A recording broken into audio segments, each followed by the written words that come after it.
खोसला पंजाब के रहने वाले हैं। किसी टाइम पे औरंगजेब ने नोटिस दिया था इस परिवार को कि आप मुसलमान बन जाओ। ऑक्सफोर्ड गए आप कौन से साल में? 72। कैसा एक्सपीरियंस था आपका? वहाँ तो ऐसे लगता है जैसे शिक्षा की आध्यात्मिकता चारों तरफ फैली हुई है। वो खुशबू जो है वो कदम रखते ही वहाँ तो आदमी सोचता है मैं सरस्वती के संसार में आ गया हूँ। मेरा भाई पिछले जन्म की बातें बताता था। मतलब? उसने अपने पिछले जन्म की दादी को बिछाल दिया। अच्छा। उसके गोद में छोड़ कर दादी दादी करके छोटा बच्चा ही चल गया था, एक्सीडेंट से डेथ हो गई। डॉक्टर वाई.एस. परमार की टॉप 3 क्वालिटीज अगर आपको बतानी हो? हम very humble, no bossism, lovable. आप उन्हीं के साथ ट्रैवल करते थे सेम उसमें? Same thing. क्या बातें होती थी? कैसे हिमाचल को एक ऐसी स्टेट बनानी है which should be unique. How can we conserve the culture, vegetation and the environment of Himachal Pradesh? Government के ऑफिसर जो होते हैं, सेक्रेटरीज, ये दूसरे भी, वो अपने को बहुत बड़ा समझते हैं। तो यूनिवर्सिटी टीचर होता है वो भी अपने को समझता है, क्योंकि वो सरस्वती का आदमी होता है, वो लक्ष्मी के आदमी है। जिस टाइप की वो चमचागिरी या बॉसिज्म एक्सपेक्ट करते थे वो शायद मैं नहीं उनको दे सका। जब कांग्रेस की सरकार आई, राजा साहब ने मुझे कहा तुम तो सुना तो आरएसएस में जाते थे। मैं कहा नहीं जी, आरएसएस में नहीं जाता, मेरा बड़ा भाई जाता था।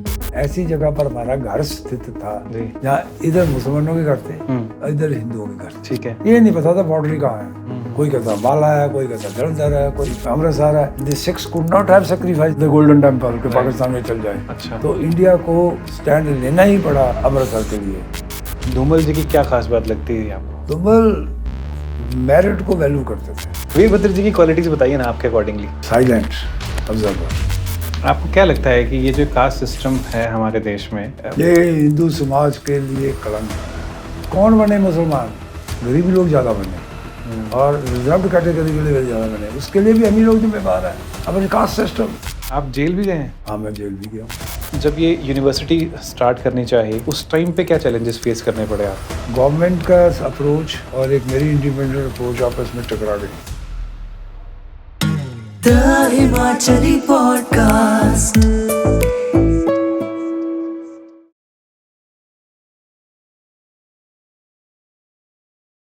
Sir, welcome to the Himachali podcast. Thank you. ज़्यादा कुछ प्रिपेयर नहीं किया है हमने ऑनेस्टली, क्योंकि हम चाहते थे कि आप ही की ज़ुबानी, आपकी स्टोरी हम जानें और हमारे व्यूअर्स को भी बताएं। तो sir, simply what's your story, starting से बताइए हमें। ऐसे था कि मैं एक मध्यम वर्ग परिवार से संबंध रखता हूँ जी। वैसे खोसला पंजाब के रहने वाले हैं और ये किसी टाइम पे इनको औरंगजेब ने नोटिस दिया था इस परिवार को कि आप मुसलमान बन जाओ। अच्छा, औरंगजेब ने? हाँ, हमारी खुशकिस्मती थी कि औरंगजेब की डेथ हो गई।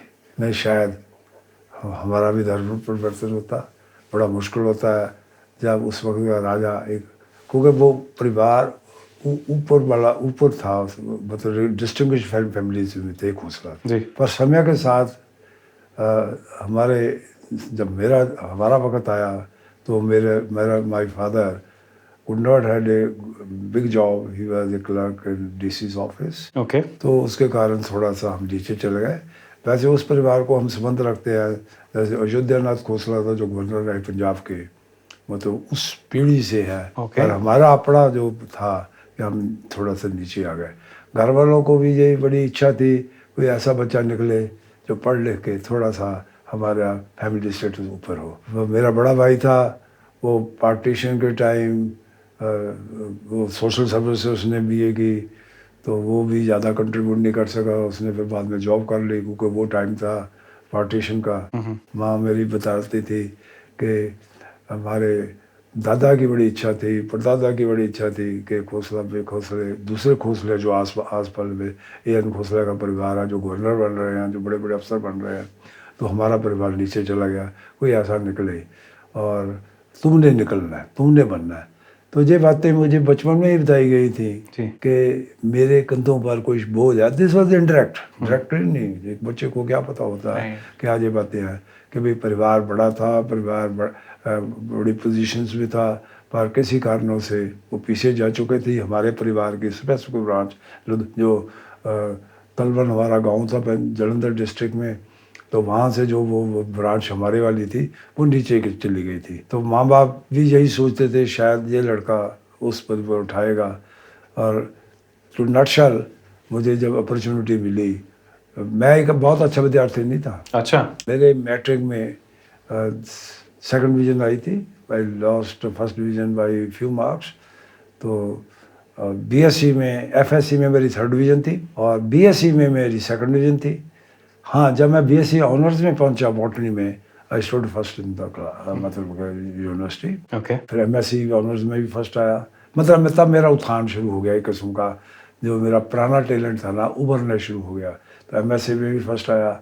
जब मैं पीएचडी में पहुंचा, जब मुझे इंग्लिश बहुत अच्छी नहीं आती थी, मेरी ग्रामेटिकल मिस्टेक्स थी और इसी कारण शायद मैं ऊपर नहीं उठ सकता था।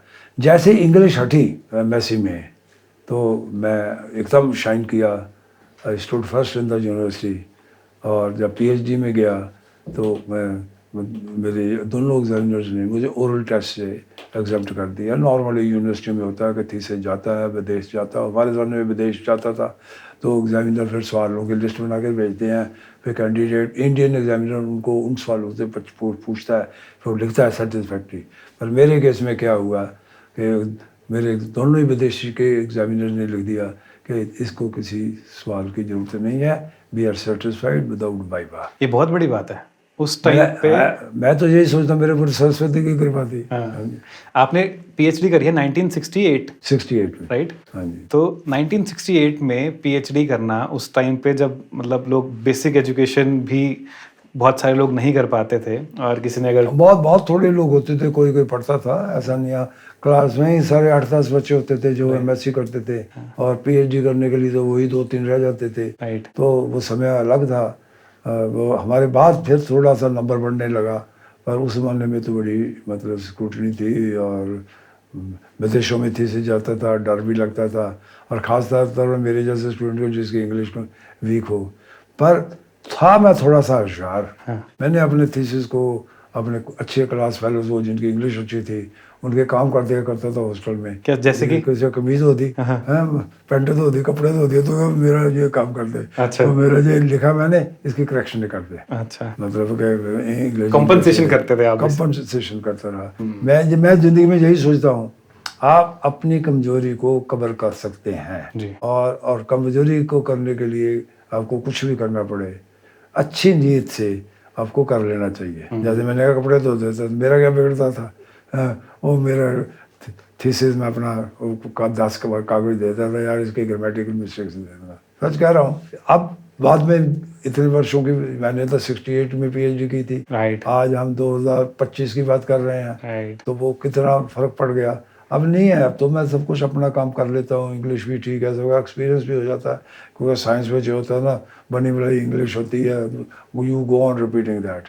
एनीवे, मैं उस फेज़ की बात करता हूँ कि जिस वक्त ये ज़रूरत थी, तो होशियार भी होना चाहिए। स्मार्ट वर्क किया पर आपने? हाँ जी, स्मार्ट वर्क किया आपने थोड़ा सा। स्मार्ट नहीं, दुनियादारी सीखी।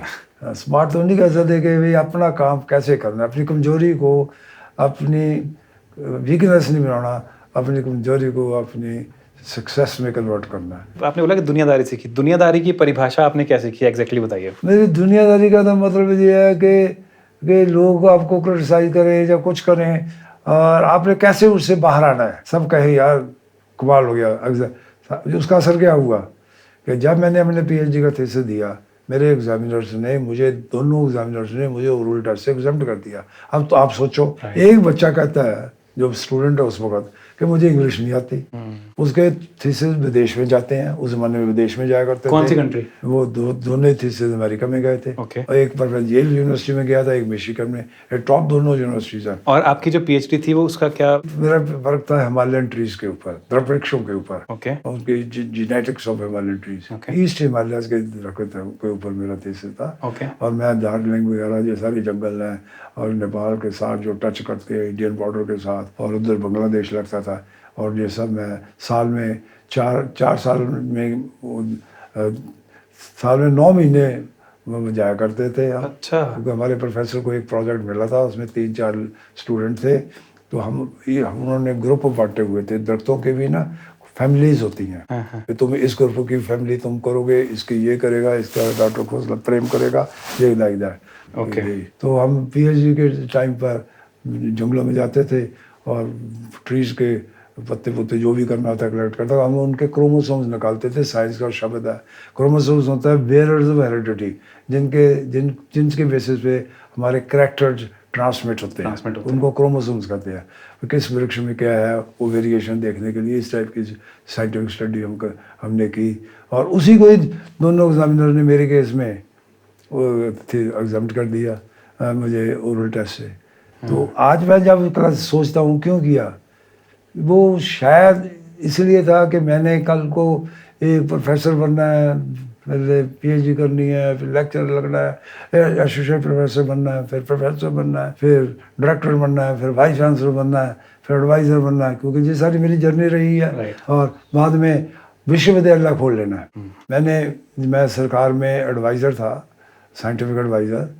बीजेपी सरकार थी, धूमल साहब चीफ मिनिस्टर थे, तो मैं उनके पास प्रोजेक्ट लेकर गया। कहते कि ये क्या है। मैं कहा जी आप मेरे से लोगों के प्रोजेक्ट असेस करवाते हो कि इनको यूनिवर्सिटी देनी चाहिए नहीं देनी चाहिए, मैं भी बनवाना चाहता हूँ यूनिवर्सिटी। उन्होंने मुझे पहले प्रश्न पूछा ये पैसा कहाँ से आएगा, यूनिवर्सिटी में बहुत पैसा खर्च होता है। मैंने कहा जी मैंने पैसे का इंतज़ाम ना लिख के दे दिया है, और मैंने ये अपना लेटर्स लगा दिए हैं कि people have agreed to fund the project, rich people those who have money, in the event the university is awarded. तो उन्होंने कहा अच्छा भाई अगर तुम सोचते हो तुम भी अपनी एप्लीकेशन दे दो, पर तुम्हें आज से अपनी ये पदवी तो छोड़नी पड़ेगी। मैं कहा ठीक है जी मैं छोड़ देता हूँ। नहीं हम आपसे दूसरा काम लेंगे, बट इस सेक्शन में नहीं रखेंगे क्योंकि तुम्हें एग्जामिन करने वाले और तुम ही अपना प्रोजेक्ट दे रहे हो। मैं कहा जी प्रोजेक्ट तो मैंने देना, तो मुझे अभी कम्पीट करने दो दूसरों के साथ। तो अब मुझे प्रोजेक्ट कंप्लीट हुआ, मुझे एग्जाम उन्होंने अप्रूव कर दिया, तो मैं फिर उसमें काम कर सका। मतलब इन नटशेल आदमी जो भी चाहे हासिल कर सकता है, और उसको face the problem in front not from the back. मैंने अपने जीवन का यही उद्देश्य रखा, जो करना है उसके लिए मेहनत करो और हो सकता है, it is doable, everything is possible. Okay, आप बहुत आगे थोड़ा सा पीछे ले जाता हूँ आपको। आप ऑक्सफोर्ड भी गए थे राइट? मैं ऑक्सफोर्ड गया। ऐसे था कि मैंने पंजाब यूनिवर्सिटी चंडीगढ़ ज्वाइन की 1968 में as a lecturer in botany. आजकल तो असिस्टेंट प्रोफेसर कहते हैं, एसोसिएट प्रोफेसर कहते हैं, प्रोफेसर, पर उस वक्त लेक्चर का होता है, लेक्चरर, रीडर एंड प्रोफेसर। फिर मैं एसोसिएट प्रोफेसर बना पंजाब यूनिवर्सिटी में। नहीं चंडीगढ़ में नहीं बना, मुझे हिमाचल में आ गया, क्योंकि जहाँ पर नया डिपार्टमेंट खुला था तो सोलन में एग्रीकल्चर विंग में एग्रीकल्चर यूनिवर्सिटी का हिस्सा था, वो बाद में बना। और वहाँ पर फॉरेस्ट साइंस में, क्योंकि मेरा दरख्तों में काम था, और मेरा जो पोस्ट जो आपने ऑक्सफोर्ड की बात की ना, ऑक्सफोर्ड में मैं गया था, उस वक्त मैंने दरख्तों पे काम करने के लिए मुझे फेलोशिप मिली थी यूके में, ऑक्सफोर्ड में। तो मेरे उस काम के बेसिस पे मुझे फॉरेस्ट साइंस में वो मिली, मतलब अपॉइंटमेंट। आपका बैकग्राउंड बॉटनी का है। बॉटनी में फॉरेस्ट में को सब्जेक्ट स्पेशलाइजेशन बनी मेरी, दरख्तों के ऊपर काम किया। उसके बेसिस पे मुझे ऑक्सफोर्ड जाने में भी पोस्ट डॉक भी मेरी फॉरेस्ट्री में मिली मुझे। अच्छा। फॉरेस्ट साइंस में। जब मैं वापस आया तब मुझे यूनिवर्सिटी में तो लेक्चर लगा आकर वापस, पर हिमाचल में जब मैंने अप्लाई किया, जहाँ फॉरेस्ट्री स्कूल नया स्टार्ट हुआ, तो वहाँ मैंने अप्लाई किया, तो डॉक्टर आर.के. सिंह वहाँ उस ज़माने में चीफ वाइस चांसलर थे। जब उन्होंने देखा मैं ऑक्सफोर्ड से पढ़ कर आया हूँ, तो उन्होंने मुझे एज एसोसिएट प्रोफेसर एक स्टेप आगे की पोस्ट दी, और मैं फिर प्रोफेसर भी सोलन में ही बना। ऑक्सफोर्ड गए आप कौन से साल में? 72 में आप ऑक्सफोर्ड गए थे। कैसा एक्सपीरियंस था आपका? जब मैंने ऑक्सफोर्ड में कदम रखा, मैं तो सोचा यार यहाँ तो एक आध्यात्मिकता, शिक्षा की आध्यात्मिकता है। ऑक्सफोर्ड बहुत कॉलेजेस हैं। Oxford university is university of colleges, और उस जो हर स्टूडेंट जो विदेश जाता है ऑक्सफोर्ड में जाता है, उसको कॉलेज के साथ रजिस्टर कराना पड़ता है। अच्छा। फॉर एग्जांपल जब मैं पहुंचा तो वुडस्टोन कॉलेज में मेरी रजिस्ट्रेशन हुई। मैं रिसर्च करने के लिए डिपार्टमेंट ऑफ फॉरेस्ट साइंस में जाता था, क्योंकि मुझे फॉरेस्ट्री में डिसिप्लिन में ही मिली थी, और मैं वहाँ करता था। जो टीचिंग वाला रोल था वो मैं उसमें आइडेंटिफाइड कॉलेज में जाता था। ओके, कैसा था वहाँ पे उस टाइम बिकॉज उस वक्त बस ऑक्सफोर्ड उसके बाद भी गया, वो वैसे का वैसे ही है। और क्योंकि ऑक्सफोर्ड बने तो 1000 साल से ऊपर हो चुके हैं। right. पहले भी ऐसा था, आज भी ऐसा है, उसकी तो अपनी शान है। वहाँ तो ऐसे लगता है जैसे शिक्षा की आध्यात्मिकता चारों तरफ फैली हुई है। वो खुशबू जो है, वो कदम रखते ही वहाँ तो आदमी सोचता है मैं सरस्वती के संसार में आ गया हूँ। मैं तो ऐसा ही सोचता था, मुझे बाकियों को तो पता नहीं, पर मुझे लगता अगर मुझे लगा दूसरों को भी लगता होगा। क्या क्या लोग ना कहते हैं ऑक्सफोर्ड जा रहे हो, ऑक्सफोर्ड हिंदू सब दुनिया में सब जगह, और भी अमेरिका में यूनिवर्सिटी होंगी, ऑक्सफोर्ड तो ऑक्सफोर्ड ही है। अच्छा, ऑक्सफोर्ड ही है। आपकी एज क्या थी उस टाइम जब आप ऑक्सफोर्ड गए थे? 32 साल की आयु में मैं 32 में गए हो आप ऑक्सफोर्ड। शादी हो गई थी उस टाइम तक? शादी हो गई थी, फैमिली के साथ गए थे। 2 किड्स देन, 2 बच्चे भी थे। ओके, उस टाइम तक उस माहौल में ढलना इजी हो गया था? मतलब आपके लिए आपको कोई इशू नहीं आया वहाँ पे? वहाँ कोई इशू नहीं आया। इंडियंस की रिस्पेक्ट करते थे, क्योंकि अंग्रेज यहीं से गए थे, राज करते थे। जब उनसे बातचीत होती थी, कई जो वहाँ से रहकर आए हुए थे, उनको अपनी यादें थी, जहाँ उनके बुजुर्गों की, एल्डर्स की, कि मेरी माँ मुझे ये कहा करती थी, इंडिया में ये है, इंडिया में है। वो इंडिया से ऑक्सफोर्ड के लोग मैंने देखा बहुत प्यार करते थे। अच्छा। उनकी इंडिया के लिए ब्रिटिशर्स की, चाहे वो हमारे रूलर रह गए, मुझे ऐसे लगता है कि उनको ऐसा लगता था कि इंडिया से बेटर प्लेस कोई नहीं है। They were lucky to have lived in India, ruled India and made their journey and economy through India. उनको पता था कि इंडिया में आध्यात्मिकता ही अपनी है, इंडिया जैसा देश कोई नहीं दुनिया में। आम अंग्रेज़ों से जब पुराने लोगों से बातचीत होती थी, ओल्ड एज, तो क्योंकि हम तो यंग थे, तो जो 70-80 साल के लोग थे, जो 40-40 साल इंडिया में रह गए थे बड़ी बड़ी पोस्टों पे, वो अपने कहानियाँ बनाते थे। उनको भी जोश आ जाता था इंडिया की, कोई भी बात करता था। समथिंग, मैं आज अगर इस चीज़ को एनालाइज करता हूँ, ऐसे लगता है there was something which can not be explained adequately in words. Hindustan की दूसरे देशों के लिए आध्यात्मिकता वो अपनी प्लेस है। आध्यात्मिकता आपने वर्ड यूज किया, तो आप योगानंदा फिलॉसफी ऑफ योगा को आप मानते हैं। हाँ जी। कैसे जुड़ना हुआ? मेरे 2 बेटे हैं, दोनों ही 12th में कॉलेज में, उनको फर्स्ट आए।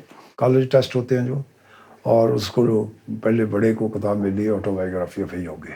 माय फर्स्ट इंप्रेशन वाज कि यार क्या बच्चों को पढ़ने के लिए किताबें देते हैं।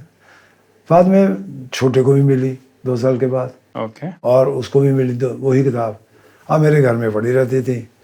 तो बस एक बार ऐसा हुआ कि छुट्टियों में बच्चे अपने नानके चले जाते थे, तो गिल्ला घर में था, मैंने वो किताब उठाई पढ़ी।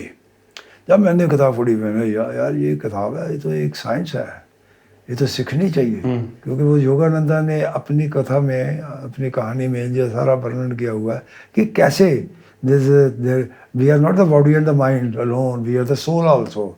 सोल, हम जो अपने कर्म करते हैं, सोल के ऊपर, हमारी सोल के ऊपर कोडेड होते जाते हैं, और हम जन्म जन्मांतर वो हमें उसका फल वैसे भुगतना पड़ता है।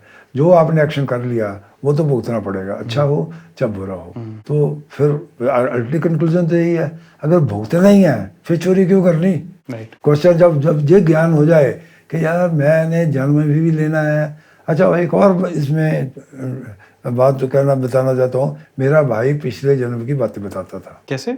मतलब मेरा छोटा भाई था ना, जब वो मेरे से 9 साल छोटा है, वो जब वो 4 साल का हुआ, मेरी मदर के साथ, वो हम लुधियाना के रहने वाले हैं, किसी गांव में गए। जब वो वापस आने लगे तो कंडक्टर गाड़ी में, बस में सीढ़ी भी जाता है, उसने जोर से कहा, डेलो आ गया, उतरो, डेलो की सवारी है। अब ये लड़का कहता अपनी माँ को, उतरो, मेरा तो घर आ गया है। तो किसी ने उसकी बात नहीं सुनी। फिर वो और बातें बताता रहा, आस्ता आस्ता तो और बड़ा हो गया, 6 साल का हो गया।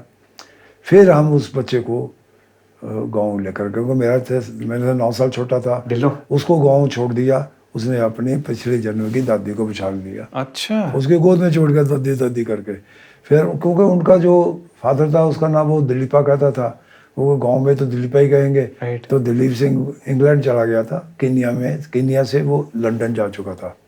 तो फिर वो सारी जो उसकी रिस्पॉन्स थी बच्चे की अपनी दादी को मिलकर, उसके बाद उसका इंटरेस्ट कम हो गया।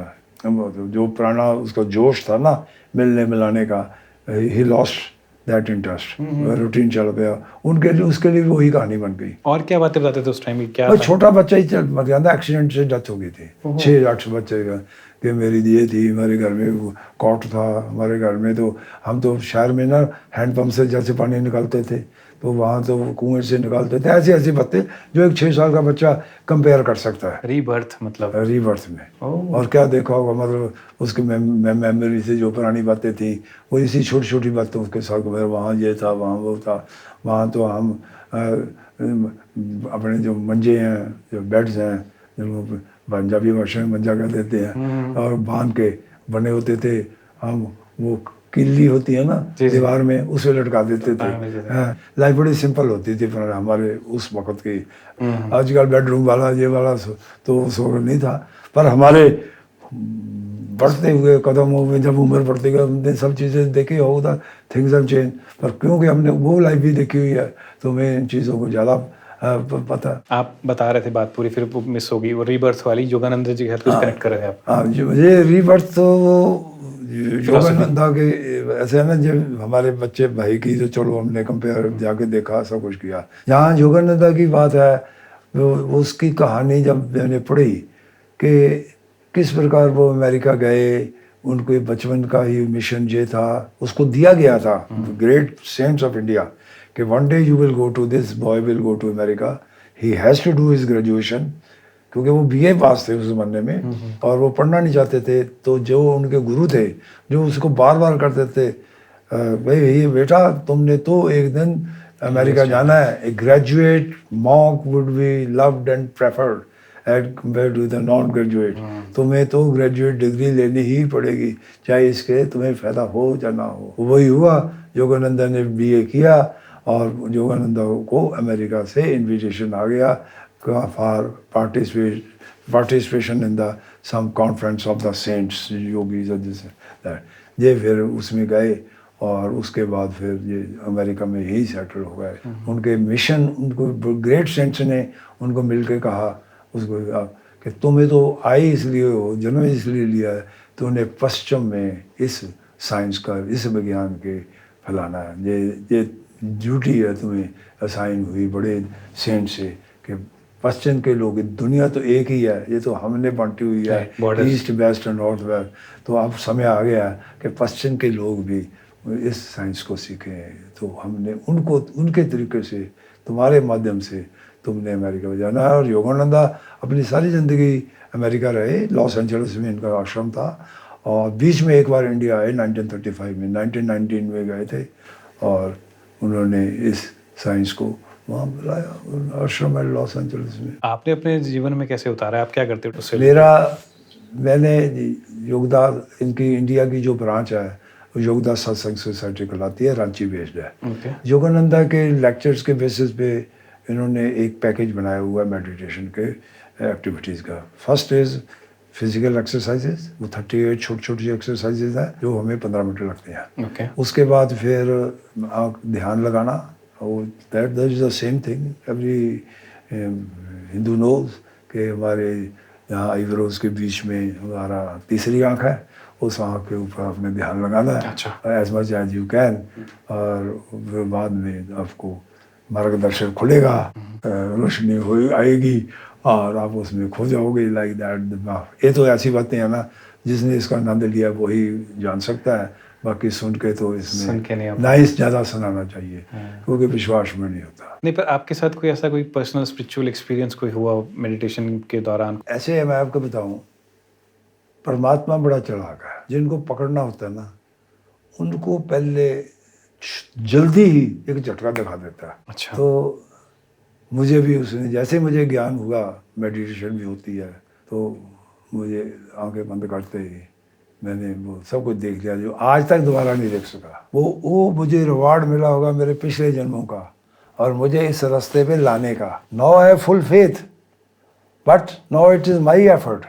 If I am able to give that much time, that much sincerity, that much concentration, if I am not able to give, okay fine, I will have to take another birth. कहानी फिर मुझे दोबारा शुरू करनी पड़ेगी, दोबारा जन्म होगा, क्योंकि मैंने पता होने के बावजूद भी उस रास्ते को करता तो हूँ, पर मैं नहीं समझता कि मैं उस लेवल पे पहुंचा हूँ कि जहाँ मेरा कल्याण हो, आध्यात्मिक उत्थान हुआ हो। मेरा सोशल उत्थान तो हो गया, एनवायरमेंटल, कि मैं बिलीव करता हूँ, करता भी हूँ 1 घंटा सवेरे 1 घंटा शाम। अच्छा, 2 घंटा दिस इज माई रूटीन। अब करना ही करना है, डिसिप्लिन नहीं है करना पूरा है, प्रॉपर। मतलब मॉर्निंग में 6:30 to 7:30, ओके इवनिंग में 6 to 7। Okay. वो भी तो it's part of my life now. Okay. May be इस जन्म में नहीं तो अगले जन्म में कल्याण होगा, ये विचार सोचता हूँ। आपको थोड़ा सा पीछे एक बार थोड़ा सा और ले जाऊंगा। ऑक्सफोर्ड की आपने बोला कि मेरा बहुत बढ़िया टाइम निकला वहाँ पे, बहुत अच्छे से मुझे लोगों ने लिया। कुछ सेक्रीफाइस भी करने पड़े वहाँ पे, या बिल्कुल सब इतना स्मूथ चल रहा, सब चंगा है? कोई सेक्रीफाइस नहीं करना पड़ा। रीज़न बीइंग ऑक्सफोर्ड एक तो कॉस्मोपॉलिटन सिटी है, सिटी ऑफ एजुकेशन है। जो टीचर भी वहाँ हैं वो भी सारे लिबरल हैं, वो होंगे, होने चाहिए। तो इसलिए एक दूसरे की भी समस्या को सभी समझते हैं। और जहाँ तक ठहरने का क्वेश्चन है, वो मैं तो एज ए फैमिली मैन गया था, और उस वक्त मेरी 32 साल की उम्र थी और दोनों बेटे थे। इनको स्कूल में दाखिल कर दिया और my wife also started job. पहले 1 साल पढ़ी वो, उसको भी शौक था बड़ा पढ़ने का। उसने एक certificate course in advance course in higher education किया। She is school teacher, basics training school में जो पढ़ाती थी इंडिया में। तो उसने वहाँ पर अपने 1 साल पढ़ी, 1 साल जॉब की। तो बच्चे अपना स्कूल जाते थे, उनको स्कूल से लेकर आना, ऑल दैट, और ये एडजस्टमेंट थी। तो I told to my research professor वो कि मुझे बच्चों को स्कूल से लाना पड़ेगा। वो उन्होंने कहा कोई फ़र्क नहीं पड़ता, you can spend more time in the other hours. तो मैं वही टाइम रात को जाकर। अच्छा, फिर कॉम्पनसेशन वहाँ भी चलती रही? हाँ, कंपनसेशन तो करनी थी। Right. तो उसने कहा कोई बात नहीं, रिसर्च तो ऐसी चीज़ है, adjust to your time, rather they are more liberal than what we Indian. शायद इंडियन प्रोफेसर ना कहते, no no no, time is a time, you can not go. पर क्योंकि आप विदेश में बच्चे हैं, छोटे छोटे हैं, उनको भाषा में नहीं आती, बस with in 6 months they were speaking fluent English. उन लोगों को समझ उनको फायदा हुआ इंडिया में आके भी। उन्होंने एकदम पब्लिक स्कूलों में हम दाखिल हुए तो 2.5 साल के बाद इम्पैक्ट अलग पड़ा। इम्पैक्ट पड़ा। तो वो उनको गेन हुआ, राइट, उनको एडवांटेज मिला होगा। एडवांटेज हुआ। जैसे हम सोलन में आए, सेंट लुक स्कूल है, जी। तो they were preferred boys in the school. अच्छा, ओके, तो ऑब्वियसली उस चीज़ का एडवांटेज सबको मिलेगा। मैम से कैसे मिले फिर आप? लव मैरिज है या अरेंज है? नहीं, मैरिज तो अरेंज है वो, क्योंकि मेरे सिस्टर की शादी ऐसे व्यक्ति से हुई जो मेरी बीवी का कज़न था। अच्छा, ठीक है। तो जो मेरा ब्रदर इन लॉ था वो उसका कज़न हुआ ना। तो उसको जब हम बारात को खाना, उस ज़माने में पहले थोड़ा होते थे रोटी खिलाने वाले, और मैं तो घरों में लड़का ही खिलाते थे ना। तो मैं PhD कर रहा था, तो मैंने अपनी टीम इकट्ठी की थी बारात को रोटी खिलाने के लिए। अच्छा। तो वो गांव में तो अभी भी ऐसा ही होता है। हाँ, तो वैसे ही होता है, शहरों में भी ऐसा होता था। तो वो सूरज के कज़न बात कर रहा था कि उसको लगा कि ये लड़का मेरी कज़न के लिए ठीक है। अच्छा। मैं PhD कर रहा था। अच्छा। तो उसने फिर मेरे 1.5 साल के बाद ना मेरे जीजा से, ब्रदर इन लॉ से बात की, यार मैं ये चाहता हूँ कि प्रेम के लिए रिश्ता उनका, और फादर इज हेडमास्टर इन नाहन। अच्छा, मैम नाहन से हैं? नाहन गया। तो भी मैं हिमाचल में आया ना। तो मैं चाहता हूँ कि उनका हो जाए। फिर उसने मुझे तो मेरा वो अपना मैं तो PhD कर रहा था। Right. अभी मेरे तो शादी करनी था। पर एक दिन वो आया, उसने कहा कि प्रेम, वो तो कोई लड़का देख रहे हैं, बट मेरी इच्छा है कि तुम्हारे लिए मैच वो ठीक है, तुम जाके देख लो। अच्छा। तो वहाँ मैं भी दोस्तों के साथ बैठा था, दो चंडीगढ़ में अपने जो हरमोन धवन होता था चंडीगढ़ में, जो MPP बाद में बना है, जो होटल भी है, वो भी उसमें लड़का था हमारी तरह। सब लड़कों ने कहा, क्लास फ्रेंड्स बैठे थे ना हॉस्टलों में, रात शाम के वक्त इकट्ठे हो जाते एक कमरे में। तो उन्होंने कहा यार देखे जाके। इन्होंने अगले दिन ना मुझे बस में बिठा दिया नाहन के लिए। अच्छा। नाहन में मेरा एक दोस्त था कुलभूषण, और कट्ठ मोहल्लेदार लुधियाने से। अच्छा। मैं उसके घर गया जी। तो वो कहते कैसे होया भाई, जब अचानक मैंने फिर उसको बताया, कहना यू वुड बी लकी, लड़की ठीक है। अच्छा। तो ये अगर वो मुझे कह देता हाँ। कि लड़की नहीं ठीक, अच्छा। या परिवार नहीं ठीक, तो मैंने वापस आ जाना था। अच्छा। ऑब्वियसली भाई देखना, इंस्टेंटेनियस है कि मैं जाता हूँ किसी को मिलने, अगर मैं उनको ये बता दिया जाए कि मैं तो इस लड़की को देखने आया हूँ, उन्होंने कहा ठीक है दिखा देंगे, और स्कूल जाएगी सवेरे जाते हुए दिखा देंगे। और दोनों ये थोड़ा सा बाद में मिलेंगे उनको पेरेंट्स, दो जो पेरेंट्स वर इन्वॉल्व, ऐसा नहीं है। पर मैंने कहा, उसने कहा, मैंने कहा कहते कैसे मिलना है, मैं कहा देखो पहले लड़की मुझे चलते हुए अच्छी लगी तो ठीक है, नहीं तो हम वापस चल जाएंगे। अच्छा तो घर में एडजस्ट कर देंगे, तो ठीक लगी तो उसको बता दिया। पहले खुद देखना अलग से? पहले नहीं, बस जैसे जा रही है सड़क से आप भी क्रॉस कर रहे हैं। अच्छा, स्कूल जा रही थी ना, she was then teaching in basic training college Nahan, तो उस वक्त उसको देखा, मैंने कहा भी ठीक है, इट्स ओके फाइन। क्या चीज आपको बढ़िया मतलब अच्छा लगा एकदम आपने हाँ कर दिया? ये चीजें बड़ी मुश्किल है, पता नहीं कुछ भी ओवरऑल होता है, जस्ट बस अंदर से भाना। अच्छा भाना कि यस इट्स ओके, क्योंकि मन में हर एक आदमी के ऊपर सामने पिक्चर होती है, कुछ डेस्टिनी भी होती है, डेस्टिनी भी आपको करवाती है कि जिसके साथ आपने इतना वक्त गुजारना है अगले आने वाले सेवरल ईयर्स। आप उन चंद लोगों में से हैं जिन्होंने हमारे पहले मुख्यमंत्री डॉक्टर वाई.एस. परमार जी के साथ भी काम किया हुआ है। आपसे जानना चाहेंगे कि पहली बात उनके साथ कनेक्शन कैसे मिला, दूसरा डॉक्टर वाई.एस. परमार जी के बारे में हमें ज़्यादा कुछ पता नहीं है, तो जितना आपको पता है, जो आपने ऑब्जर्वेशंस करी हैं, वो थोड़ा सा अगर आप डिटेल में बता पाएँ। ऐसे था, मैं जब हिमाचल में एंटर किया जी 1972, ओके, तो परमार साहब उस वक्त मुख्यमंत्री थे, तो मेरे वाइस चांसलर ने मुझे कहा, परमार साहब को वाइस चांसलर का शिमला होता था ना, एक ही यूनिवर्सिटी थी, तो हम सोलन कैंपस में थे जो बाद में एग्रीकल्चर का बना, हॉर्टिकल्चर का बना, एग्रीकल्चर का पालमपुर। उसके 3 कैंपसेस थे शिमला यूनिवर्सिटी के, शिमला, सोलन एंड पालमपुर। तो चीफ मिनिस्टर साहब ने वीसी को कहा मुझे ऐसा साइंटिस्ट भेजो जो वृक्षों के, ट्रीज के ऊपर इंफॉर्मेशन जानता हो। तो since I was working on trees, तो मुझे वीसी का डॉक्टर जोगी वाइस चांसलर थे, उनका मैसेज आया कि शिमला जाओ और सीएम साहब से मिलो। लो जी, मैं जब पहुंच गया, उन्होंने कह दिया सवेरे ही चल जाना, मैं तो 9 बजे चला गया, अपने आ गए। अच्छा, लो जी, उन्होंने मुझे बुलाया ही नहीं, जो थल्ले सेक्रेटरी थे, अच्छा, उठाई रखा। फिर 1 बजे ऐसे होता है ना, जब सीएम साहब कमरे से, अपने कमरे से निकलते हैं, सारी लोग लाइन में लग जाते हैं। मुझे भी कहते लाइन में लग जा। अच्छा। मैं सबसे लास्ट में लाइन था, तो सीएम साहब कहते आप कैसे आए? मैं कहा जी मुझे आपने बुलाया हुआ था और मैं तो सवेरे से आके बैठा हुआ हूँ, आपके आदमियों ने, ये सेक्रेटरी ने भी कहा, कोई साथी था। मैं कहा इन्होंने मुझे ना मेरी पर्ची आपके पास भेजी, पता नहीं इनके मन में क्या था। और वो कहते मैंने तो छुट्टी का दिन था, बुलाए ऑफिस इसलिए था, और मैं आपसे, आप आ रहे हैं, आपसे मिल सकूँ। मैं कहा आप दूसरे काम भी कर, और आप बाहर बैठे हो, आपको अंदर जाने दे रहे। बस वो जब वो बात हुई, फिर बातचीत हुई, वो वर्क टूर पे जा रहे थे। अच्छा, उन्होंने उन्होंने मेरे से बैठते पूछा पासपोर्ट है? मैं कहा जी है। वैलिड है? मैं कहा जी है।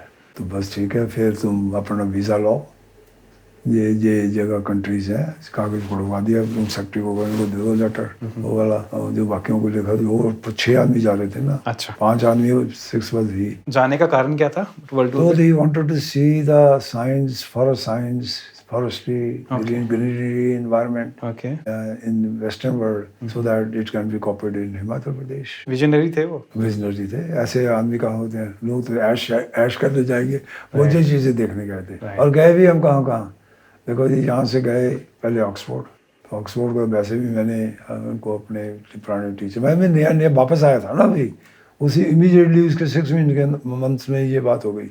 उनको वहाँ से ऑक्सफोर्ड से फिर हम जर्मनी गए, इटली, जर्मनी, फिनलैंड, वहाँ से कनाडा से फिर यूएस, साउथ में पानी आपके रखा नहीं, साउथ में श्रीलंका, वैसे निकलते हुए फिर वापस साउथ, मतलब के थाईलैंड वगैरह वापस आ गए। तो आप उन्हीं के साथ ट्रैवल करते थे सेम उसमें? सेम क्या बातें होती थी, कुछ तो बताइए अगर याद है। हाँ, वो बातें, कैसे हमने हिमाचल को हरा करना है। अच्छा, कैसे हिमाचल को एक ऐसी स्टेट बनानी है which should be unique. How can we conserve the culture, vegetation and the environment of Himachal Pradesh? एक ही मुद्दा था उनके दिलो दिमाग में छाया हुआ। अगर वो रहते, पर उसके आने के बाद somehow or other उनको कुर्सी खत्म हो गई। कि by the time we came back, वो संजय गांधी का टाइम आया और इनको 2-3 महीने के अंदर ही रिजाइन करना पड़ा, डिसकंटिन्यूटी हो गई। और उसके बाद वो बीमार भी हो गए, फिर ही लेफ्ट हिज बॉडी। अब मतलब वो सोचते थे, शायद प्रकृति नहीं चाहती होगी कि उनके माध्यम से हो, हो नहीं सका। क्या और वो एक किस्म का अपना नुमाइंदा मुझ में छोड़ गए। अच्छा। ताकि मैं साथ गया था, इन बातों को कर सकूं। तो मैंने उनसे भी सीखा या उनको भी बताया कि हमें हमारी फॉरेस्ट साइंस ऐसी होनी चाहिए where it can be useful to the farmer also. Farmer needs fodder, farmer needs fuel wood, farmer needs food. जो हम ऐसे दरख्त लगाएं जिनमें हमारे तीनों 3 डायमेंशनल फॉरेस्ट्री का उन्होंने नारा लगाया और हमने उनको ये इस लाइन में पुश किया कहने के लिए 3 डायमेंशनल फॉरेस्ट्री। ऐसे घरों में जो घरों के जो फार्मर के खेत हैं, जी। प्रकृति ने हमें दरख्त दिए हैं, प्रकृति ने हमें जंगल दिए हैं। जंगल में क्या होता है, बड़े पेड़ हैं, छोटी झाड़ियाँ हैं, जानवर हैं। तो इसी प्रकार हमारे पास प्लांटेड ट्रीज होने चाहिए, हमारे पास श्रब्स होनी चाहिए जो हमारे यूजफुल हो, फॉडर श्रब्स हों, और ज़मीन हो जिसमें हम अपनी फसलें गा सकें। 3 डायमेंशंस हों, फूड भी आए, फ्यूल भी आए और फॉडर भी आए। मतलब कि ताकि किसान की क्या जरूरत है, किसान को पशु रखता है, पशुपालन करता है, किसान को लकड़ी भी चाहिए, किसान को आमदनी भी चाहिए। अगर उसकी ये चीज़ें पूरी होती हैं then he will protect the forest also. वो जंगल क्यों काटेगा? जंगल इसलिए काटता है कि हमने उनको कोई रास्ता नहीं दिया, मार्गदर्शन नहीं दिया। डॉक्टर वाई.एस. परमार की टॉप 3 क्वालिटीज अगर आपको बतानी हो। हम very humble, no bossism, lovable. Sirmaur connection भी निकला उनके साथ फिर कुछ? हाँ जी, सिरमौर कनेक्शन भी निकला आपका फिर कुछ? मैम भी सिरमौर कनेक्शन तो निकला। अच्छा। क्योंकि मेरे फादर इन लॉ उधर डिस्ट्रिक्ट का एजुकेशन ऑफिसर थे। अच्छा। नान में, तो वैसे भी वो सिरमौर के थे, तो वो जान पहचान अच्छी थी। लोग तो समझते थे कि मैं अपने फादर इन लॉ के माध्यम से लिंक हुआ, पर लिंक मेरा उनके माध्यम से नहीं हुआ, अपनी आप ही प्रकृति के कैपेबिलिटीज। एंड वो रिटायर हो चुके थे, ही retired as inspector of schools. उस वक्त डिप्टी डायरेक्टर एजुकेशन को इंस्पेक्टर ऑफ स्कूल्स कहते थे। आपने जब ये यूनिवर्सिटी स्टार्ट करनी चाहिए, बीच में आपने एडवाइज़र भी रहे आप हिमाचल प्रदेश गवर्नमेंट के लिए, राइट? तो उस टाइम पे क्या चैलेंजेस फेस करने पड़े आपको? शुरू में मन में ये इच्छा जा, क्योंकि हम मेरी ड्यूटी एज एडवाइज़र यही थी to process the cases of the people जो उस वक्त यूनिवर्सिटियाँ कॉलेजेस खोलना चाहते थे। अच्छा, ठीक है। That was the time. So obviously उनके जो प्रोजेक्ट होते थे मेरे पास ही आ जाते थे। तो मुझे भी मन में ख्याल आता था, यार मैं भी मैं इसको देख दूँ कि अपना प्रोजेक्ट बना के सरकार को पेश कर दूँ। खैर वो सेपरेट पार्ट है। आपका सेकंड पार्ट क्या था कि भाई कि क्या उस वक्त क्या थी परिस्थितियाँ? मेरा मेन ये था, आपको क्या चैलेंजेस फेस करने पड़े उस टाइम पे यूनिवर्सिटी? मुझे चैलेंज सरकार की तरफ किसी की तरफ इतने ज़्यादा नहीं हुए, सेल्फ क्रिएटेड बन गया कारण। वो मैं थोड़ा सा फास्ट था चलने में। कई दफ़ा आप ज़िंदगी में कई दफ़ा ऐसे एक्शन कर बैठते हैं जो समय से एक्सेप्ट नहीं होते, तो उसके जो रिजल्ट होते हैं सम टाइम वो पॉजिटिव भी नहीं रहते हैं। तो क्या आप बताना चाहोगे, आप क्या किस वे में कह रहे हो फास्ट थे आप? मतलब ये था कि जो प्लान किया था अपने हिसाब से, वो उस हिसाब से मैं सक्सेसफुल नहीं हो सका, इम्प्लीमेंट नहीं कर सका। सरकार से सपोर्ट नहीं मिली। There was a competition in government का अप्रोच और एक मेरी इंडिपेंडेंट अप्रोच आपस में टकरा गई, क्लैश हुआ। अच्छा। गवर्नमेंट के ऑफिसर जो होते हैं, सेक्रेटरीज, ये दूसरे भी, वो अपने को बहुत बड़ा समझते हैं। तो यूनिवर्सिटी टीचर होता है वो भी अपने को समझता है, क्योंकि वो सरस्वती का आदमी होता है, वो लक्ष्मी के आदमी है एडमिनिस्ट्रेशन के हैं। तो सरस्वती वाला भी नहीं जोड़ा जाता। ये बड़ा तो कई दफ़ा जो सेक्रेटरी जो भी कोई होते तो थोड़ा देर क्या मतलब जिस टाइप की वो चमचागिरी या बॉसेज़म एक्सपेक्ट करते थे, वो शायद मैं नहीं उनको दे सका। तो थोड़ा सा क्लैश ऑफ पर्सनालिटीज हुआ, अदरवाइज तो कोई प्रॉब्लम नहीं हुई, बाद में ठीक हो गया। नहीं तो इस फंड रेज करने में कोई दिक्कत नहीं हुई? फंड अरेंजमेंट में कोई ज़्यादा मुश्किल नहीं हुई, थोड़ा सा टाइम था when there was a problem, मतलब I could know how to steer my journey. जितना मैंने सुना है कि आपके साथ पार्टनर भी है शून्य यूनिवर्सिटी में, आनंद से हैं या फिर जो भी और भी रहे हुए? आनंद से ही हैं। आनंद जी हैं, ठीक है। मेरे को एक बात समझनी थी आपसे कि ये तालमेल कैसे बैठता है ये, क्योंकि लोग बिजनेस स्टार्ट करते हैं या कोई भी काम शुरू करते हैं। चलिए मैं ये समझता हूँ it is also God's grace. ये एक दफ़ा हम सोलन शिमला से चंडीगढ़ की तरफ जा रहे थे, जो आनंद की बिल्डिंग है सोलन में, उसके ऊपर लिखा था 50,000 square foot area on sale और रेंट। ओके। हमारे मन में चर्चा चल रही थी कि हम एक कॉलेज खोल लें, तो मेरी सारी सर्विस सोलन की थी, हॉर्टिकल्चर फॉरेस्ट्री यूनिवर्सिटी। ओके। तो मैं उन दिनों एडवाइज़र था गवर्नमेंट में। तो मेरी बीवी ने कहा कि आप वहाँ रिज़ाइन कर दो, ये बिल्डिंग किराए पे ले लो, हम इंस्टीट्यूट स्टार्ट करते हैं। तो जब हम वापस आए तो हमने वहाँ, क्योंकि वो बिल्डिंग पे लिखा था कर टेलीफोन नंबर, इनसे आनंद साहब को बुला लिया वहाँ पर। ओके। तो उन्होंने, जब हमने अपना प्रपोजल बताया कि हम यहाँ एक इंस्टीट्यूट स्टार्ट करना चाहते हैं FGB यूनिवर्सिटी से एफिलिएटेड, तो उन्होंने कहा हमें भी बुला लो साथ। अच्छा। ओके। तो हमने कहा ठीक है। तो फिर ये यस बात हो गई। मैं तो वापस आ गया, शिमला में था ना, तो इनका टेलीफोन आया, आगे कैसे करना है। मैंने कहा फिर आगे तो अब उनको सेटिस्फाई करना था। मैं कहा एक सोसाइटी बनाते हैं। तो मैंने फिर शिमला में मेरे पास जो स्टाफ था, क्योंकि मैं एडवाइज़र था, मेरे साथ और स्टाफ भी था जूनियर, मैं उनको कहा यार मेरे लिए ऐसे ऐसे एक सोसाइटी का बना के दो। एक सोसाइटी होगी शूनी society of life sciences and business management, और जैसे ऑब्जेक्टिव होंगे ये होगा। तो वो फिर बनवाया और उसको अप्रूवल के लिए भेज दिया। पानी लेंगे आप? आपके लिए रखा है। Please.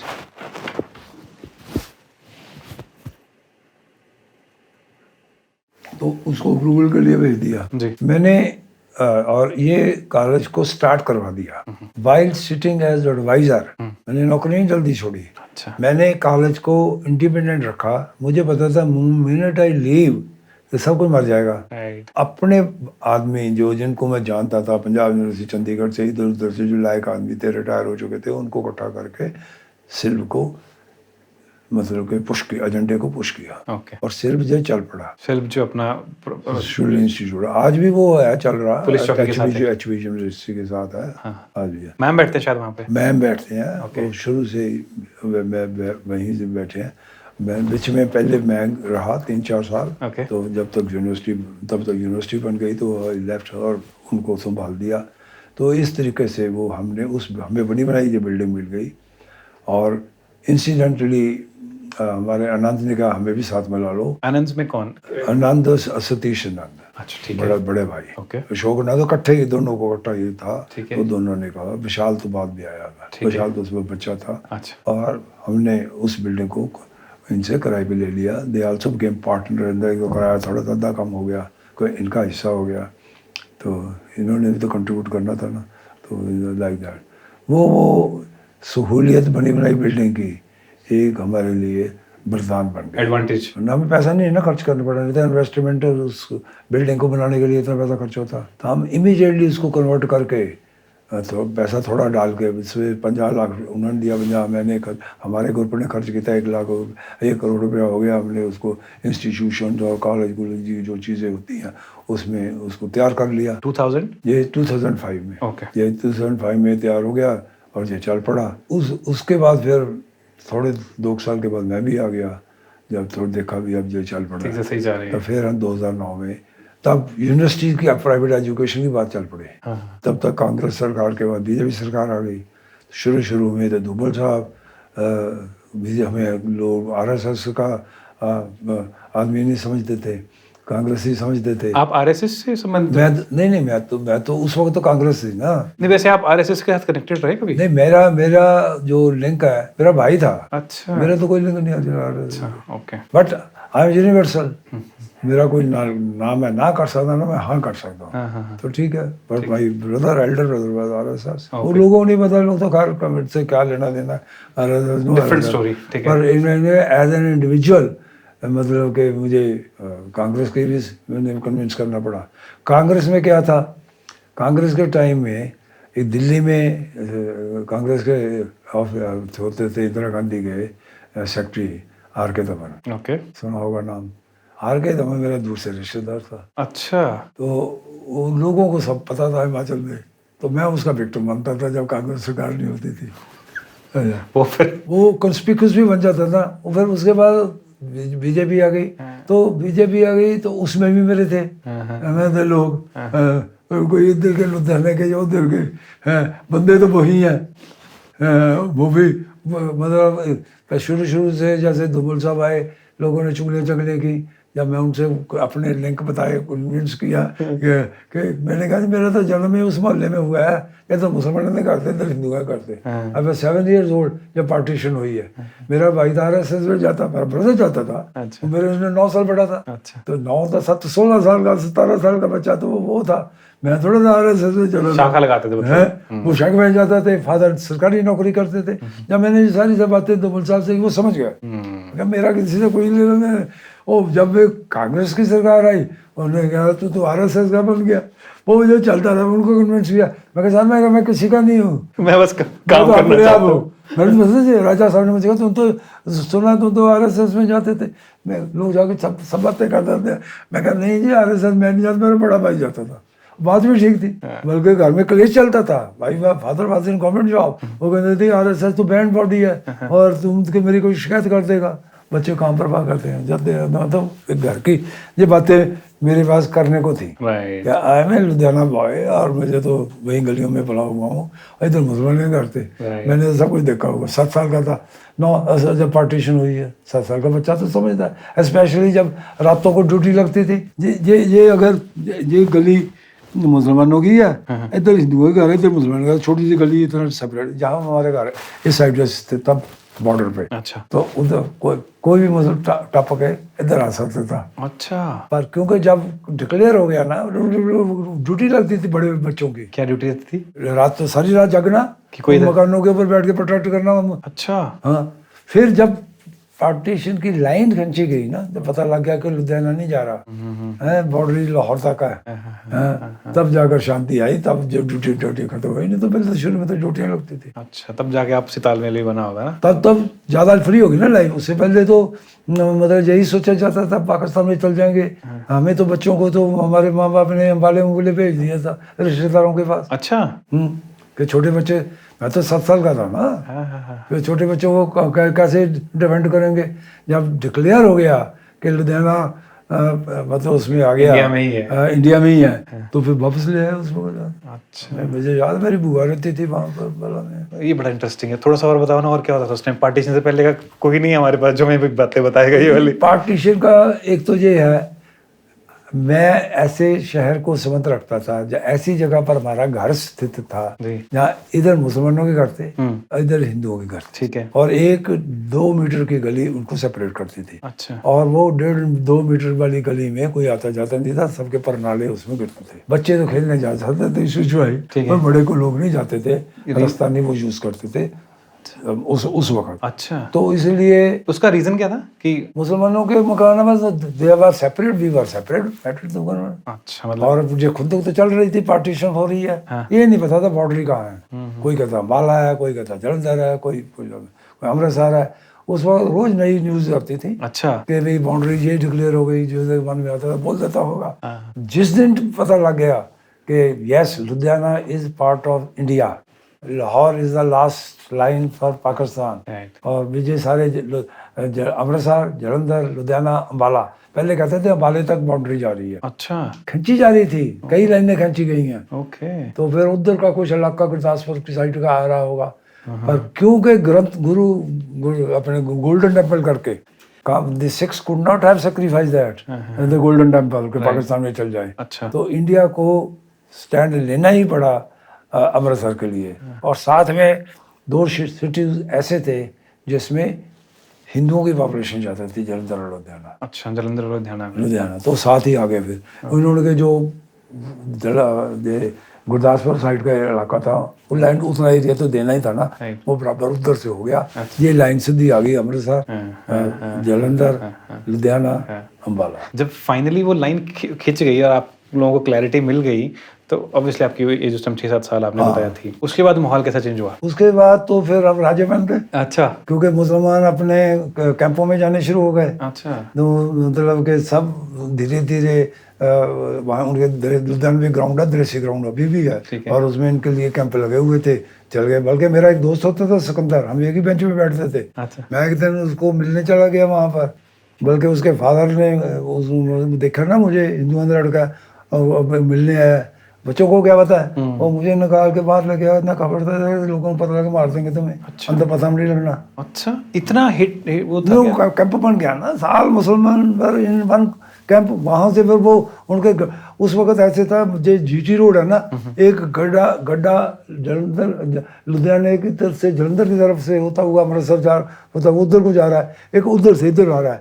मतलब मेरी आंखों के सामने जो व्यू है कि बैलगाड़ियाँ इधर को जा रही हैं, उधर से भी आ रही हैं। माल रोड जो हमारा जीटी रोड है, दोनों गड्ढों से भरा हुआ था। उस वक्त ये थोड़ा कारें होती थी, उस वक्त बैलगाड़ी होती थी, औरतें बैलगाड़ी में बैठी हैं और सामान रखा हुआ थोड़ा बहुत, कपड़े रजाई जो भी अब सर्दियों का निकाल, पर बाकी बच्चे बैठ जाते थे, बाकी सारे पैदल चल रहे हैं, वो इधर कभी कभी उनकी झपटे हो जाती थी, बंदे मर भी जाते थे। But that was the seen in general के पार्टीशन का। नहीं तो उस टाइम पे आपने कोई हिंसा देखी है वैसे जब पार्टीशन हो गया था? पार्टीशन की हिंसा देखी, हम मकान जलाते हुए हमारे एरिया के, बिल्कुल घर इधर मुसलमान इधर हिंदू, बिल्कुल द्वारे बनती थी, बीच में छोटे रास्ते भी होते थे घरों में कि निकल सकते हैं। हालांकि एल्डर्स नहीं यूज करते थे, बच्चे तो छू छुआ खेलते हुए जाते थे ना, तो हम तो सब जगह घूमते थे। 7 साल के बच्चे को थोड़ा इंट्रिकेसी का पता है, हालांकि माँ बाप कहते हुए नहीं जाना, पर कौन बच्चा परवाह करता है। अगर इधर जाना, मुसलमानों के बच्चों के साथ खेलते थे, ये थोड़ा करनी है। स्कूलों में क्लास में बच्चे बैठते थे, वो तो जब पता लग गया, मेरा क्लास वाला होता था सिकंदर उसका नाम, वो बाद में नहीं मिले, तो वो कहता था वो जो बड़े अफसर का बेटा था, तो अब छुट्टियों के बाद नहीं हम आएंगे। उसको उनको पहले पता लग गया था। अच्छा। उनकी ट्रांसफर होंगी थी बड़े अफसरों की, इंडिया की डिवीजन हो चुकी थी कागजों में, बस डिक्लेयर नहीं हुई थी।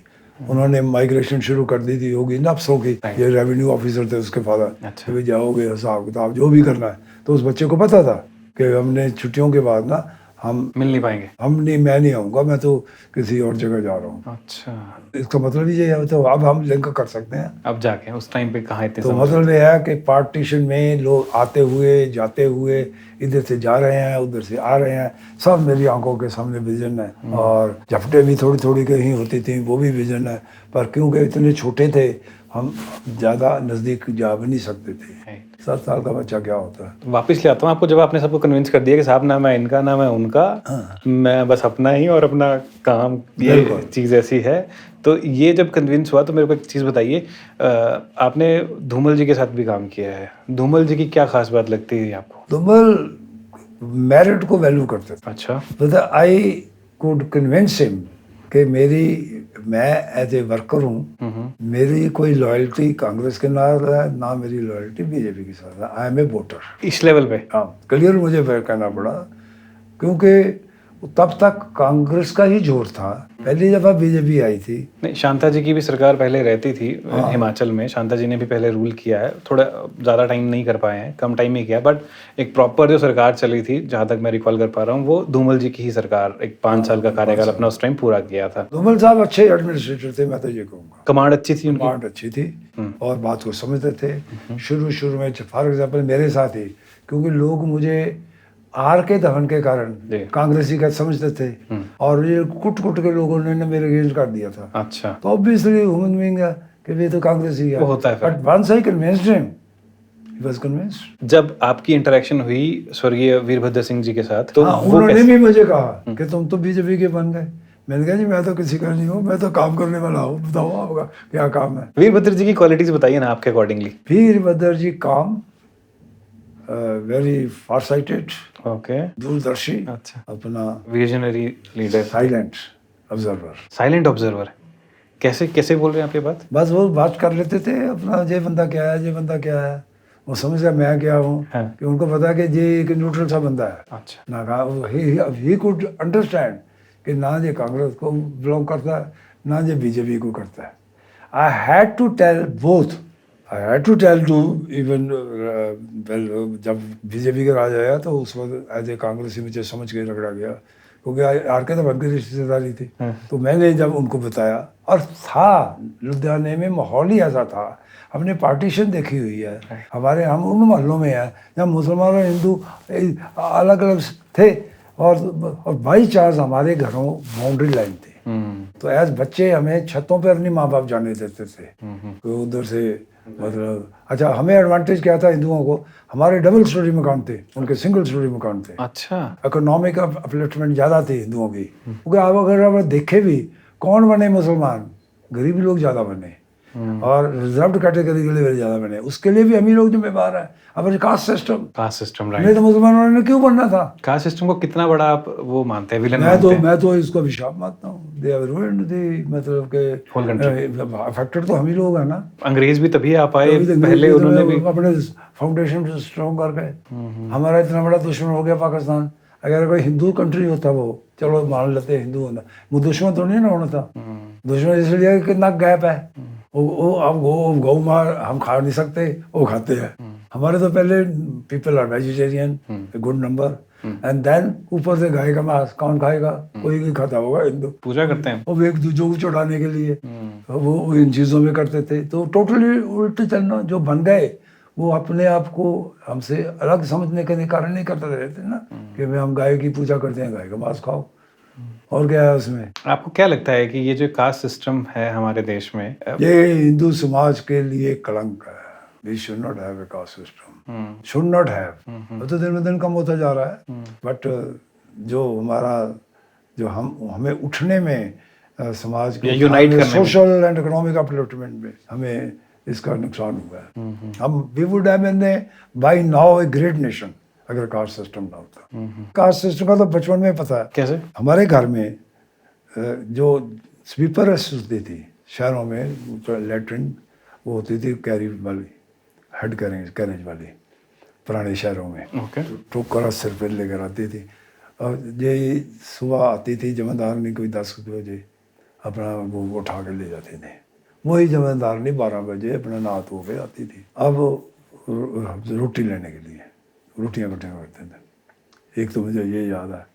और रोटी देने का सिस्टम भी क्या था, मैंने वाच किया, जब मेरी नानी होती थी वो भी हमारे पास रहती थी, my mother was single daughter, तो वो रोटी उसकी टोकरी में ऐसे फेंकती थी। अच्छा, जब मेरी मदर रोटी देती थी वो जाके आराम से रखती थी। जब मैंने देखा मेरी सिस्टर इन लॉ पर जाई, जो भाभी जो कहते हैं पंजाब में, तो वो देती थी, वो जाके थाली में उनके तरीके से रखती थी। अच्छा। मतलब के जो हमारे बुजुर्ग थे और ग्रैंड पेरेंट्स, उनका बिलीव इन कास्ट सिस्टम ज़्यादा था। धीरे धीरे हमारा उतना कम हो गया धीरे धीरे। और हमारा मतलब जो आज का पढ़ा लिखा नौजवान है, उसको ना कोई बताया भाई हिंदू का वो ब्राह्मण फलाना कोई लेना देना नहीं है, बच्चे में तो बताया जाता है। तो कास्ट सिस्टम सोसाइटी। हो सकता है हिंदुइज्म को बचा दिया हो सकता हम कन्वर्ट नहीं हुए इसलिए नहीं हुए, कास्ट सिस्टम था, ये भी हो सकता है। कैसे? आई स्ट्रांगली बिलीव कि जब कन्वर्शन का टाइम आया, जिस वक्त मुसलमानों का इस्लामिक इन्वेजन हुआ somewhere in the medieval period, अगर उसमें तो कास्ट सिस्टम ना होता, या तो हम सारे कन्वर्ट हो जाते। ब्राह्मण होते ही अगर एक ही होते तो सारे कन्वर्ट हो जाते थे। अब क्या हुआ, निचले कन्वर्ट हो गए, वो आपस में कभी वो काम कर ही नहीं सकते थे जो ऊपर वाले कर रहे हैं। उन्होंने उनको आने नहीं दिया, उनको जाने दिया, जाओ जो बन जाओ मुसलमान, हमें कोई फर्क नहीं पड़ता। बट आप नहीं कन्वर्ट हुए ज़्यादा, जब तक किसी का कोई स्वार्थ नहीं था। अदरवाइज सारा सिस्टम का उनको जितनी नफरत थी वो सारा होना चाहिए था, हुआ ही नहीं उनका, सिर्फ लॉर्ड स्ट्रेटा में हुआ ज़्यादा। आप जेल भी गए? हाँ जी, आप जेल भी गए? हाँ, मैं जेल भी गया। क्या किया था आपने? मैंने 1965 में इंडिया पाक बाहर लड़ाई हुई। जब मैं उन दिनों दार्जिलिंग फॉरेस्ट में वृक्षों पे मेरा काम है, जैसे मैंने पहले भी बताया, रिसर्च करता था। उस वक्त तो ईस्ट और वहाँ जो पाकिस्तान था, आना जाना बॉर्डर ओपन था, कोई लोग जाते थे। और ख़ास तौर पर इंटीरियर में, तो हम जंगल से बाहर दूसरी तरफ पाकिस्तान की तरफ गए हुए थे। अच्छा। फिर जिस दिन लड़ाई छिड़ गई, सब पता लग गया, हमारी फौजें उस बॉर्डर को सील कर दिया। हम 3-4 स्टूडेंट थे, तो मैं अपने ग्रुप से बिछड़ गया। जब मैं क्रॉस करने लगा बॉर्डर, उतनी भी लड़ाई होगी ना, पहले जब गए थे तब नहीं लड़ाई हुई। उन्होंने मुझे रोक लिया कि कागज दिखाओ, कागज नहीं था। और उस ऑफिसर ने सुनी नहीं अनसुनी नहीं की, चाके मुझे कह दिया फुटा मेहंदा दे दो, पुलिस को हैंड ओवर कर दो। आपको तो पता है पुलिस तो सुनते ही नहीं, हैं 4 गालियाँ निकलनी और 4 गिला इसको लॉकअप में डाल दो। उस टाइम पे तो फिर वाला अलग जोन अलग बात है। लॉकअप में फिर तो फिर तू गुड लक। शाम को ये तो 8 बजे की बात है सवेरे की, रोया पहले, आंसू खत्म हो गए लॉकअप में। तो फिर दोपहर हो गई तो मैंने पूछा उनसे, थानेदार जो भी घूम रहे थे, भी अब क्या करना है? कहता जी करना क्या है, फ्राइडे है और आपका मंडे को रिमांड लेंगे, आप 2 रास्ते तो कुछ नहीं कहेंगे आपको, रोटी दे दिया करेंगे थाली में डाल के, ऐसे फेंकेंगे खाना, फिर यहीं पेशाब कर लेना, लैट्रिन जाना होगा तो 2 बार लॉ करेंगे। अच्छा बाकी मैं क्या, अगर 3 बार आ जाए कहता जी मैं अंदर ही कर लेना।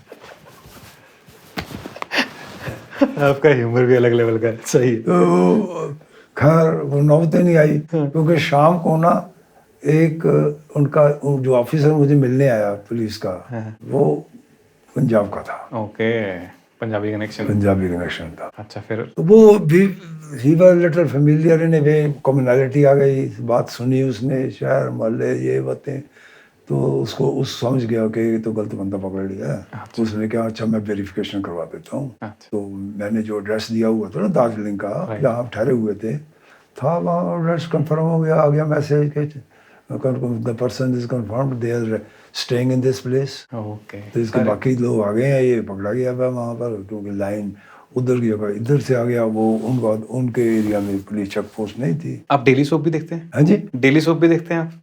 Daily soap, TV serials? Serial देखता हूँ ये शौक कब से लगा? शुरू से ही, जब से टेलीविजन आया। अपने ग्रैंड चिल्ड्रंस को भी आपने आदत डाल दी पवित्र रिश्ता वगैरह देखने की? नहीं, ग्रैंड चिल्ड्रन कहाँ मानते हैं हम। मैंने सुना है कि जब समर्स पे वेकेशंस पे आई थी, वो तो उस ट्रेन समर में तो हो जाते आते वक्त, वो तो ठीक है, बच्चे थे। वो भी हुक हो गए थे पवित्र रिश्ता पे, हाँ, ऐसा कुछ? हाँ। आपका फ्यूचर विजन क्या है शुलिनी यूनिवर्सिटी को लेके? शुलिनी यूनिवर्सिटी का देखिए, प्राइवेट यूनिवर्सिटी, मैं अपनी कहानी भी ये बता सकता हूँ।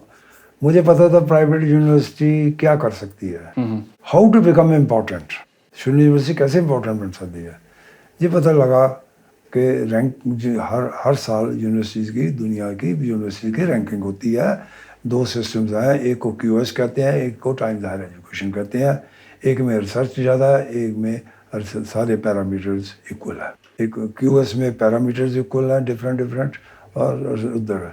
हमने सोचा हम रिसर्च वाले को पकड़ते हैं, क्योंकि रिसर्च वाला हमारा पैशन भी है और उसके ऊपर ही तवज्जो देते हैं। अब जब ये पता लगा कि ये तो जो रैंकिंग होती है, ये तो रिसर्च पेपर होती है। अच्छा। और इतना ही नहीं, how many times your paper has been cited by others in their papers, उसको कहते हैं साइटेशन इंडेक्स पर पेपर। ये है एक ही पैरामीटर जो सबको डिटरमिन करता है। अच्छा। तो इसको हासिल करने के लिए अच्छे पेपर छापने में काम करना पड़ेगा, अच्छे पेपर बनाने पड़ेंगे और अच्छे जर्नल में छापना पड़ेगा। ओके। और वो तभी हो सकता अगर आप इसमें क्वालिटी समझें। और लाने को तो कहीं भी पेपर छापे जा सकता है, अगर आपने ऊपर आना है, दुनिया में जाना है, तो आपको क्वालिटी रिसर्च पेपर छपने पड़ेंगे। नॉट तो ये है, क्योंकि उन्होंने तो साइटेड, जो पेपर अच्छे जर्नल में छपेगा, अच्छा टॉपिक होगा, अच्छा थीम होगा, तो उसकी साइटेशन ज़्यादा होगी। साइटेशन का तो मतलब ये है, कौन आपके पेपर को अपने पेपर में साइट करेगा कि खोसला 68 में उसने ये कहा था, कोट कर रहा है, कोट कर रहा है। अगर कोट नहीं करता फिर कैसे, वो एक ही पैरामीटर है। राइट। कितने लोगों ने आपके पेपर को अपने पेपरों में कोट किया। ओके। और उसको हासिल करने के लिए आपको क्वालिटी लानी पड़ेगी, क्वांटिटी की जरूरत नहीं है। ओके। और अभी तक इंडिया में क्या है, क्वांटिटी नॉट क्वालिटी। हमने 10 साल आस्ता जैसे चूहा अपने खुद को खो देता है, ऐसे हम धीरे लगे रहे, ऐसे एकदम जंप नहीं मारा। We did not apply even for competition. हम 2009 में जैसे यूनिवर्सिटी बन गई, 2022 में जाकर फर्स्ट टाइम हमने कम्पीट किया। अच्छा। वो भी उसमें 2 सिस्टम है, एक रिसर्च बेस्ड, एक नॉन रिसर्च बेस्ड, नहीं बैलेंस्ड। ओके। रिसर्च वाला हमने पकड़ा। रिसर्च बेस्ड में हम इंडिया में सेकंड आए 2022 में। ठीक है। 13 सालों के बाद। और उधर अब क्योंकि आ गए थे, एक लॉ ऑफ नेचर है, आप एक में अच्छा दूसरे में भी अच्छा होगा, उनका क्वांटिटी बढ़ेगी। 2-3 सालों में जब हमारी क्वांटिटी बढ़नी शुरू हुई तो 24-25 में हम वहाँ भी QS में भी अपने आप ही आ गए। ओके। आज हम QS में हमारा फॉर एग्जांपल 9th नंबर है और उधर सेकंड ही है, क्योंकि उधर जो इंस्टीट्यूट है वो इंस्टीट्यूट ऑफ साइंस वहाँ पर बेंगलोर में है और CV रमन ने बनाया था, पुराना इंस्टीट्यूट है, वही वो टॉप कर रहा है।